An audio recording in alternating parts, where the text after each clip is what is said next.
اور ہمارا تصور یوں سمجھیے کہ جیسے سنار کی ترازو ہوتی ہے، اس میں ماشے اور تولے تولے جا سکتے ہیں، ٹنوں کو تو نہیں تولا جا سکتا۔ اللہ کی صفات مطلق، اس کی قدرت مطلق، اومنی پوٹنٹ، اومنیشینٹ، لہذا ہمارے لیے جائے پناہ ہے لفظ کل، ہوا علی کل شیء قدیر، ہوا بے کل شیء علیم۔ یہ کل کے سوا ہمارے پاس کوئی پناہ گاہ نہیں ہے اللہ تعالیٰ کی صفات کے لیے۔ ہر چیز پر قادر، ہر چیز کا جاننے والا۔ اب ہم کیا اندازہ کریں گے؟ اللہ کے علم کی وسعتوں کا کوئی اندازہ ممکن ہے؟ لا یحیطون بشیء من علمہ الا بما شاء۔ مخلوق میں سے کوئی بھی نہیں ہے جو اللہ کے علم میں سے کسی شے کا احاطہ کر سکے سوائے اس کے جو اللہ خود چاہے۔ ملائکہ نے بھی کہہ دیا تھا سبحانک لا علم لنا الا ما علمتنا، تو پاک ہے اور ہمیں کوئی علم حاصل نہیں ہے سوائے اس کے جو تو نے ہمیں سکھایا۔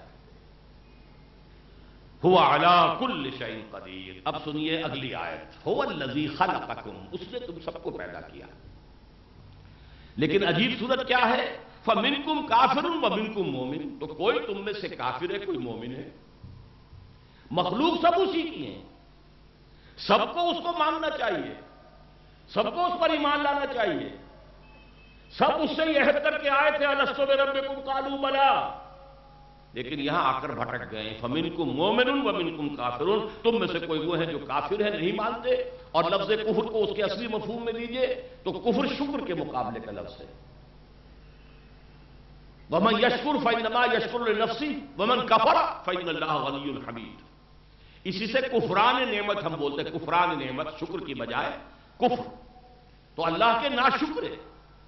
اور ایک وہ ہے جو اللہ کو ماننے والے ہیں، اللہ کا شکر کرتے ہیں، حمد بجا لاتے ہیں، تسبیح کرتے ہیں۔ تو فرمایا پیدا تو اس نے کیا سب کو، فَمِنْكُمْ كَافِرٌ وَمِنْكُمْ مُؤْمِنٌ وَاللَّهُ بِمَا تَعْمَلُونَ بَصِيرٌ، اور جو کچھ تم کر رہے ہو اللہ اسے دیکھ رہا ہے۔ یہ دیکھ رہا ہے کس لیے؟ معاذ اللہ کو تماش بین ہے، تماشا کر رہا ہے، ہوتا ہے شب و روز تماشا میرے آگے، اور بازیچہ اطفال ہے دنیا میرے آگے، یہ ہے؟ یا کوئی ریسرچ کرنے کے لیے، اسے کوئی تھیسس لکھنے کے لیے ڈیٹا فراہم کرتا ہے؟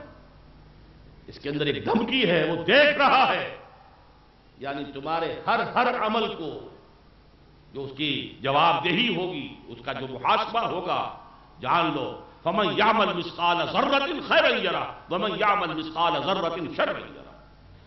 ذرے کے ہم وزن نیکی کرو گے تو وہ بھی موجود پاؤ گے اپنے سامنے، اور ذرے کے ہم وزن برائی کماؤ گے تو وہ بھی موجود پاؤ گے۔ توحید کے ساتھ ہی ملا ہوا یہ معاد کا معاملہ اس طرح آتا ہے جیسے کہ اِنَّا لِلَّهِ وَإِنَّا إِلَيْهِ رَاجِعُونَ، یہ ایک جملے میں جو آیا ہے، ایسے ہی توحید کے بیان کے ساتھ اس کی کرولری کے طور پر، توحید کی کرولری ہے یہ معاد، لہذا اس کو اس طور سے اللہ تعالیٰ بیان میں لے آتے ہیں۔ فرمایا خلق السماوات والارض بالحق، اس نے آسمان اور زمین حق کے ساتھ پیدا کی۔ اس کے کیا معنی ہے؟ دیکھیے حق کے معنی جو ہے عربی زبان میں، ہر وہ چیز جو فی الواقع موجود ہو حق ہے، ہر وہ شے جو نظر تو آتی ہو حقیقت میں موجود نہ ہو وہ باطل ہے، ہر وہ شے جو اخلاقاً ثابت ہو وہ حق ہے، جو اخلاقاً ثابت نہ ہو وہ باطل ہے، ہر وہ شے جو پرپز فل ہے، با مقصد ہے وہ حق ہے، اور ہر وہ شے جو بے مقصد ہے وہ باطل ہے۔ ربنا ما خلقت ھذا باطلا، پروردگار تو نے یہ ساری کائنات باطل نہیں بنائی، بے مقصد نہیں بنائی۔ یہاں ہمیں ایک تنکا بھی جو ہے، گھاس کا ایک تنکا بھی بے مقصد نظر نہیں آتا، ہر شے کے اندر کوئی مقصدیت ہے، تو کیسے ممکن ہے پوری کائنات بے مقصد؟ یہ رام کی لیلا کا تصور ہندوؤں کے ہاں یہ ایسا نہیں ہے، یہ تو ایک سنجیدہ تخلیق ہے، ایک حکیم کی تخلیق ہے، اس کے ذرے ذرے پہ حکمت ہے، پرپس ہے، پرپس فلنس ہے۔ تو خلق السماوات والارض بالحق، اس سے اصل میں قرآن جو استدلال لاتا ہے، یہاں تو چونکہ خلاصہ ہے نا، تفاصیل تو آ نہیں سکتے۔ استدلال یہ ہے کہ تم یہ سوچو کہ تمہارے اندر ہم نے ایک اخلاقی حص رکھی ہوئی ہے، تم ایک چیز کو سمجھتے ہو یہ بری ہے اور یہ ایک کو سمجھتے ہو یہ اچھی ہے۔ یہ جو مورل ویلیوز تمہارے اندر ہے، فَأَلْهَمَهَا فُجُورَهَا وَتَقْوَاهَا، اللہ تعالیٰ نے نفس انسانی کو نیکی اور بدی کا علم جو ہے ودیت کر دیا ہے الہامی طور پر. اسی لیے نیکی کو معروف کہتا ہے قرآن اور بدی کو منکر کہتا ہے. جانی پہچانی ہے، سب جانتے ہیں یہ بھلائی ہے، سچ بولنا اچھا ہے، جھوٹ بولنا برا ہے، وعدہ کر کے پورا کرنا اچھا ہے، وعدہ خلافی برائی ہے، کون نہیں جانتا ہے. اب سوال یہ پیدا ہوتا ہے کہ اس دنیا میں ہم یہ دیکھ رہے ہیں سچ بولنے والا مصیبت میں پھنستا ہے، جھوٹ بولنے والا بچ جاتا ہے. جائز ناجائز حلال حرام کی پرواہ کرنے والا فاقے آ رہے ہیں اس کو، اور جو بائی ہک اور بائی کروک جدھر سے بھی ہاتھ پڑ جائے وہ ایش کر رہا ہے. تو فزیکل لا تو اس دنیا کے اندر اس حیات دنیاوی میں پورے طور پر آپریٹو ہے.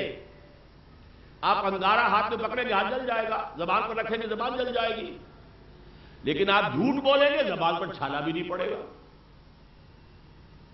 آپ سنکھیاں کھائیں گے مر جائیں گے، آپ حرام کھائیں گے، یتیم کا مال ہڑپ کر لیں گے، کچھ بھی نہیں ہوگا.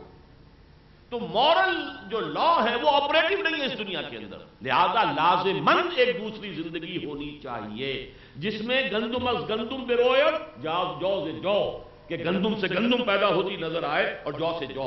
نیکیاں وہاں باغ و بہار نظر آئے کہ اس نے یہ نیکیاں کمائی تھی، یہ جنات ہے اب اس کے لیے، اور اس کے لیے وہی جو حرام خوریاں ہیں وہ جہنم کی آگ بن کر سامنے آ جائے. جب تک یہ نہیں ہوتا یہ تخلیق نامکمل ہے. مورل لا آپریٹو ہی نہیں. یا تو یہ کہیں ہمارا صرف دماغ کا خلل ہے، کوئی نہ اچھائی ہے نہ برائی ہے. ایسا بھی کچھ لوگوں نے خیال کیا ہے.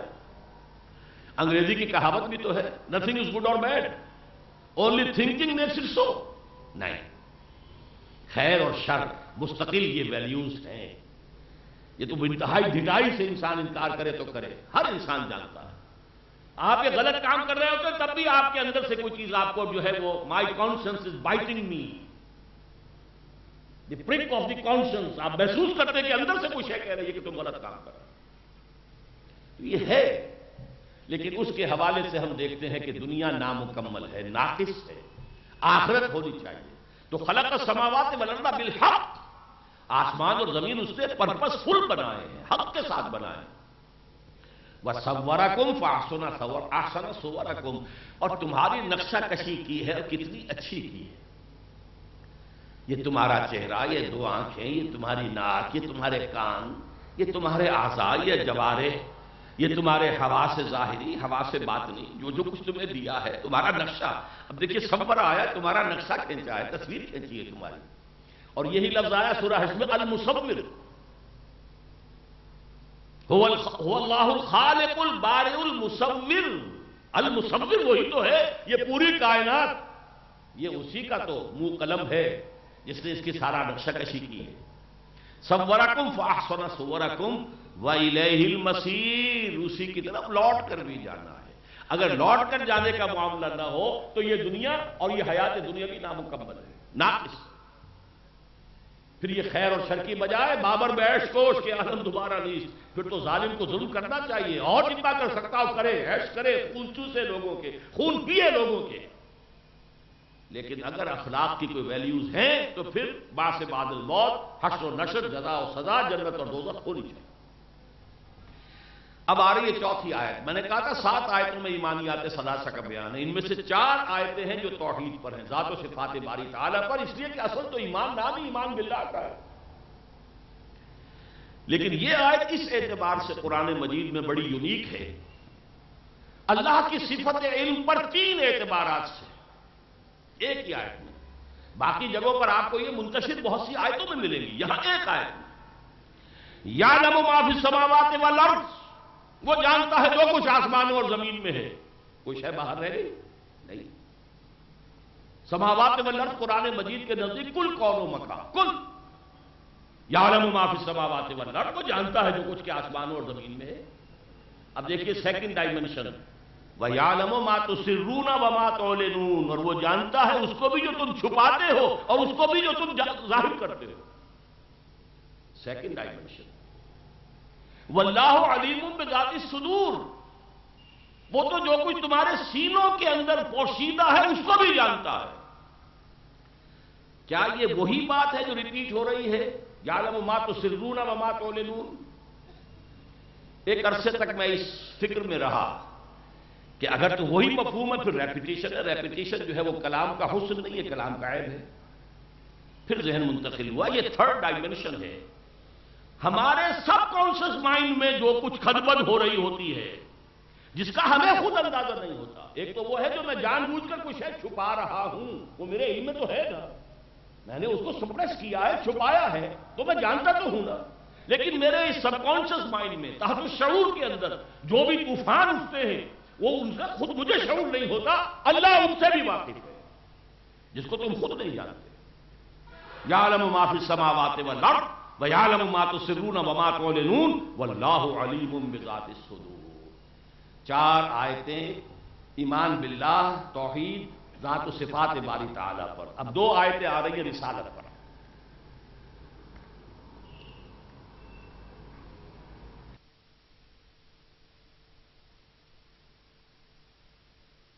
کیا تمہارے پاس آ نہیں چکی ہیں خبریں ان لوگوں کی جو تم سے پہلے تھے؟ اب دیکھیے مکی صورتوں میں آپ سورہ اعراف سے شروع ہوں گے، قوم نوح، قوم ہود، قوم صالح، قوم شعیب اور سدوم اور عمورہ کی بستیاں اور آل فرعون، یہ قصے آپ کو بار بار ملتے ہیں۔ قوم ہلاک کی گئی۔ الم یاتکم، اب کیونکہ وہ تو ساری خبریں مکی قرآن میں آ چکی ہے، یہاں تو صرف اشارہ کیا جا رہا ہے۔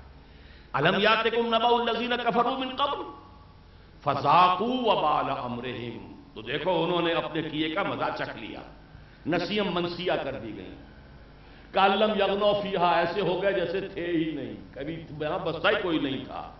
قوم عاد نسیم منسیہ، ارم ذات العماد التي لم يخلق مثلها في البلاد وثمود الذين جابوا الصخر بالواد وفرعون ذي الاوتاد، کہاں گئے؟ فذاقوا وبال امرہم، اور اس کے بعد فرمایا وَلَهُمْ عَذَابٌ أَلِيمٌ، یہ تو جو دنیا میں ہلاکت ہے یہ تو کچھ بھی نہیں ہے، یہ تو بس ختم ہو گیا۔ فرعون غرق ہوا، چند منٹ لگے ہوں گے اس کی جان نکلنے میں، اور کیا ہوا ہوگا؟ پھانسی کسی کو آپ دے رہے ہیں 1 منٹ کے اندر، بات ختم۔ یہ عذاب نہیں ہے، عذاب تو ہے آخرت کا، وَلَهُمْ عَذَابٌ أَلِيمٌ، ان کے لیے ابھی دردناک عذاب ہے۔ میری جو ایک کتاب ہے سابقہ اور موجودہ مسلمان امتوں کا ماضی، حال اور مستقبل، اس کا جو دوسرا باب ہے وہ ہے قرآن کا قانون عذاب، اور میں اللہ کا شکر کرتا ہوں کہ بڑی جامعیت کے ساتھ ایک چیز جو ہے وہ میری قلم سے نکلی ہے۔ کتنی قسمیں ہیں عذاب کی، عذاب اکبر، عذاب اصغر، عذاب ادنا، پھر یہ کہ عذاب استیصال۔ ایک عذاب وہ ہوتا ہے کہ جو صرف لوگوں کو جگانے کے لیے آتا ہے، جب رسول آتے تھے تو اللہ تعالیٰ چھوٹے چھوٹے عذاب بھیجتا تھا، شاید جاگ جائیں، ہوش میں آ جائیں۔ تو عذابوں کی بہت سی قسمیں ہیں، اور اس کو اس لیے سمجھنا ضروری ہے کہ آج امت مسلمہ عذاب خداوندی کی گرفت میں ہے۔ آج ہم ٹھیک اس مقام پر کھڑے ہیں جس پر کہ تبصرہ کیا گیا تھا سابقہ امت کے لیے، ضربت علیہم الذلۃ والمسکنۃ وباؤوا بغضب من اللہ۔ یہ پوزیشن آج ہماری ہے مسلمانوں کی، یہود کی نہیں ہے۔ وہ دور ختم ہوا۔ یہود تو اس وقت دنیا کی سیاست کو کنٹرول کر رہے ہیں، دنیا کی اکانومی تو ان کے ہاتھ میں ہے ہی ہے، کسی کے شک و شبہ کی گنجائش ہے نہیں۔ اس صدی کے آغاز میں علامہ اقبال دیکھ آئے تھے، فرنگ کی رگیں جہاں پنجائے یہود میں ہے۔ اس وقت فرنگ کی قیادت جو تھی وہ برطانیہ کے ہاتھ میں تھی، آج فرنگ کی قیادت امریکہ کے ہاتھ میں ہے، اور امریکہ یہود کے ہاتھ میں ہے۔ تو آج تو ہم اس جگہ کھڑے ہیں، اسی لیے کھڑے جو انہوں نے کیا تھا وہی ہم نے کیا، اللہ کے دین سے منہ پھیرا، اللہ کی کتابوں کو پیٹھوں کے پیچھے پھینکا۔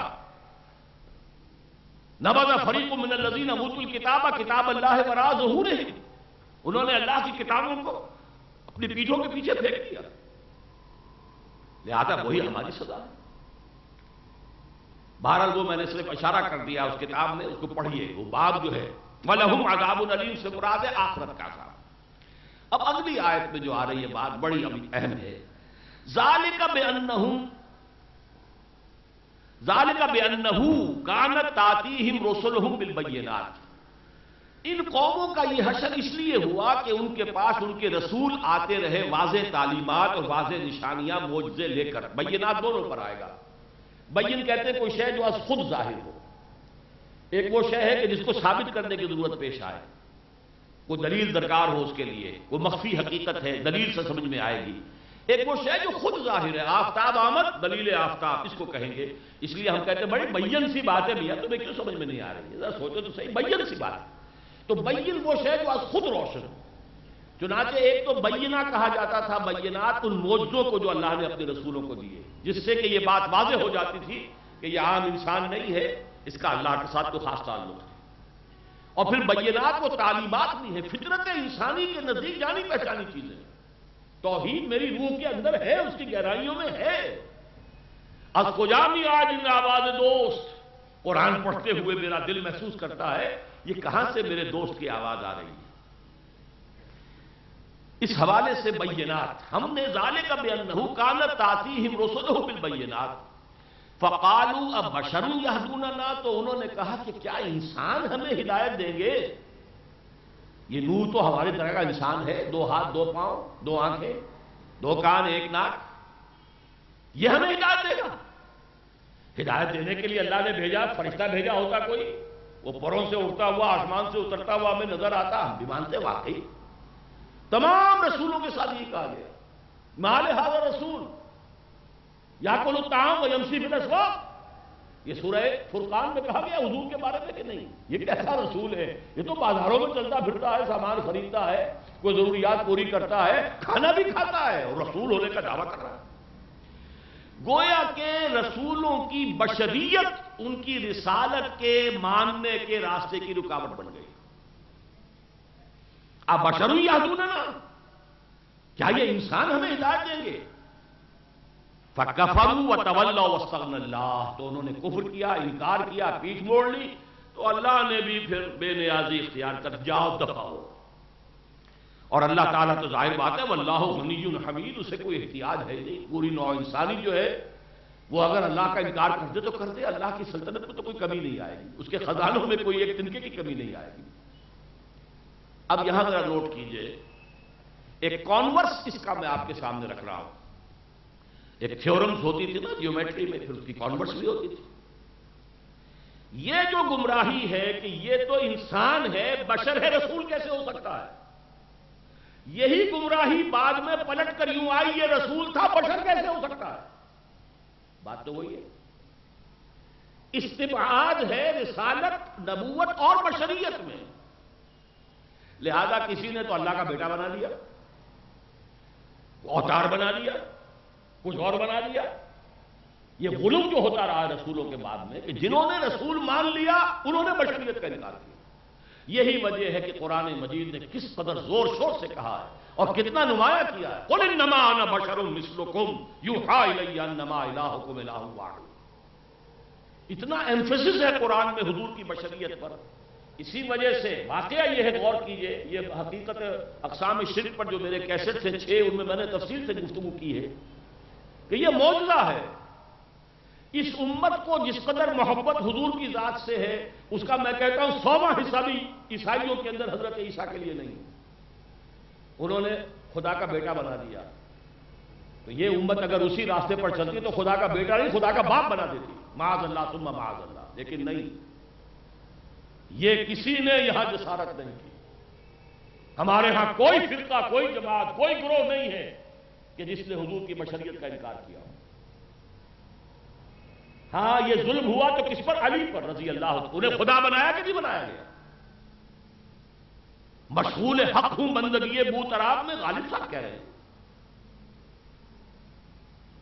ہر چند علی کی ذات نہیں ہے خدا کی ذات، لیکن نہیں ہے ذات خدا سے جدا علی. حضور کے ایک امتی کو خدا بنا دیا گیا اور آج بھی موجود ہے، نصیری موجود ہے دنیا کے اندر جو کہتے ہیں خدا ہے. حضور کو نہیں کہا گیا، الحمدللہ کہ نہیں کہا گیا. یہ پروٹیکشن ہے خصوصی، اس لیے کہ حضور آخری رسول تھے. آپ کی شخصیت کے اوپر ایسا ظلم ہو جاتا تو پھر اس کو ٹھیک کون کرتا؟ حضرت عیسیٰ کی حضرت حقیقت کو قرآن نے آ کر کھول دیا. اب کوئی اور قرآن کو آنے والا نہیں تھا کہ جو حضور کی حقیقت کے اوپر اگر پردے پڑ گئے ہوتے تو پھر ان پردوں کو اٹھاتا. یہ بہت بڑا معجزہ ہے کہ حضور کی ذات کے ساتھ یہ غلو نہیں ہوا، قتل نہیں ہوا. اور یہ بھی میں آپ کو بتا دوں، یہ جو ہمارے ہاں جو بریلوی مکتب فکر والے ہیں وہ بھی آپ ان سے جا کر علماء سے بات کیجئے. وہ کہتے ہیں کہ کون کہہ سکتا ہے؟ کیا ہم عربی پڑھے ہوئے نہیں؟ کیا ہم جانتے نہیں؟ قرآن ہم نے نہیں پڑھا؟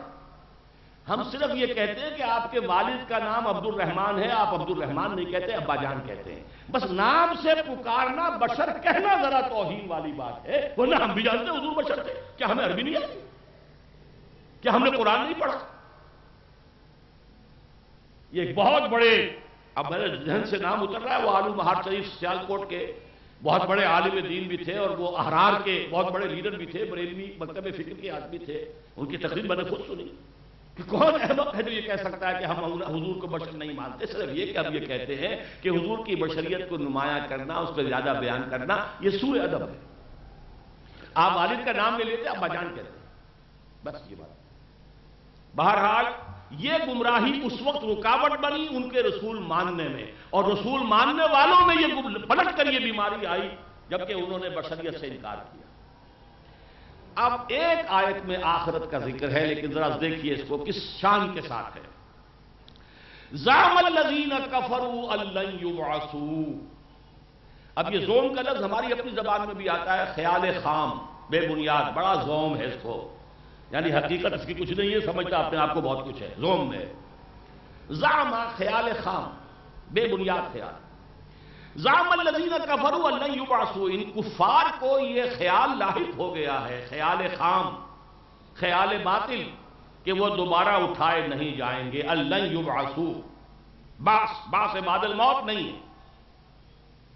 اس کا جواب کیا ہے؟ قل، اے نبی کہہ دیجئے، بلا، کیوں نہیں، وربی، اور مجھے میرے رب کی قسم ہے، لَتُبْعَثُنَّ ثُمَّ لَتُنَبَّئُنَّ بِمَا عَمِلْتُمْ، تم لاجمن اٹھائے جاؤ گے اور پھر تمہیں بتا دیا جائے گا جو کچھ کہ تم نے عمل کیا ہے۔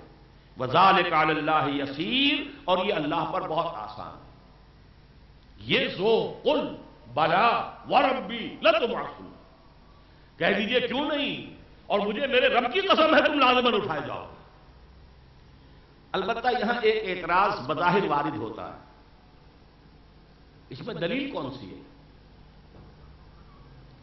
دیکھیے آپ نے ایک بات کہی، کسی شخص نے کہا کہ آپ کے پاس دلیل کیا؟ آپ نے کہا میں خدا کی قسم کھا کر کہتا ہوں۔ بھائی بات دلیل تو نہ ہوئی نا، تم نے پہلے ایک دعویٰ کیا تھا، اب اس پر قسم بھی کھا دی، ٹھیک ہے، میں تو دلیل مانگ رہا ہوں بھائی، اس میں دلیل تو نہ ہوئی۔ دلیل ہے، دلیل محمد کی شخصیت ہے اس کے پیچھے۔ کون کہہ رہا ہے؟ جس نے ساری عمر کبھی جھوٹ نہیں بولا، جسے تم نے خود الصادق الامین کا خطاب دیا، وہ کہہ رہا ہے، یہ کوئی عام آدمی نہیں کہہ رہا ہے۔ قل بلا وربی، مجھے میرے رب کی قسم ہے، لَتُبْعَثُنَّ ثُمَّ لَتُنَبَّئُنَّ عَمِلْتُمْ، تو دلیل اس میں شخصیت کا وزن ہے، جو محمد رسول اللہ صلی اللہ علیہ وسلم کی سیرت کا وزن ہے۔ اور اسی کے حوالے سے میں آپ کو وہ خطبہ سنا دوں جو حضور کے بالکل ابتدائی دور کا خطبہ ہے۔ وہ جب آیت نازل ہوئی تھی، انذر عشیرتک الاقربین، اپنے قریبی رشتہ داروں کو خبردار کیجئے، تو بنو ہاشم کو بلایا، کھانے کی دعوت دی، پھر آپ کھڑے ہوئے اپنی بات کہنے کے لیے، تو انہوں نے ہوٹنگ کی، شور مچایا، چلے گئے، سنی نہیں بات۔ کچھ دن کا وقفہ دے کر پھر دوبارہ بلا لیا، پھر کھانا کھلایا۔ اب میں یہ کہا کرتا ہوں کہ شرم آ گئی ہوگی، 2 مرتبہ روٹی کھائی ہے، کھانا کھایا ہے، تو میں سن لو ان کی بات۔ پھر آپ نے جو خطبہ دیا ہے وہ ہے یہ خطبہ، یہ قل پہ جو کہا جا رہا ہے، ان الرائد لا یکذب اہلہ۔ دیکھو لوگوں، کسی قافلے کا رہنما اسے کبھی قافلے کو دھوکہ نہیں دیا کرتا۔ واللہ لو کذبت الناس جميعا ما کذبتکم، خدا کی قسم اگر بالفرض میں تمام انسانوں سے جھوٹ بول سکتا تب بھی تم سے کبھی نہ بولتا، تم تو میرے اپنے خاندان کے لوگ ہو، مائی اون کن وَلَوْ غَرَرْتُ النَّاسَ جَمِيعًا مَا غَرَرْتُكُمْ، اور اگر میں تمام نوع انسانی کو دھوکہ دے سکتا تب بھی تمہیں کبھی دھوکہ نہ دیتا۔ اس تمہید کے بعد بات شروع کی، وَاللَّهِ الَّذِي لَا إِلَٰهَ إِلَّا هُوَ، اس اللہ کی قسم کے جس کے سوا کوئی الہ نہیں ہے، توحید آ گئی۔ انی لرسول اللہ الیکم خاصۃ وإلی الناس کافۃ، میں یقیناً اللہ کا رسول ہوں تمہاری طرف بالخصوص اور تمام انسانوں کی طرف بالعموم۔ اور اب یہ شروع ہوا، لَتُبْعَثُنَّ كَمَا تَسْتَيْقِظُونَ جو ہے، وَاللَّهِ لَتَمُوتُنَّ كَمَا تَنَامُونَ، خدا کی قسم تم سب پر موت وارد ہوگی جیسے روزانہ رات کو سو جاتے ہو۔ ثُمَّ لَتُبْعَثُنَّ كَمَا تَسْتَيْقِظُونَ، پھر تمہیں اٹھا لیا جائے گا جیسے روزانہ صبح بیدار ہو جاتے ہو۔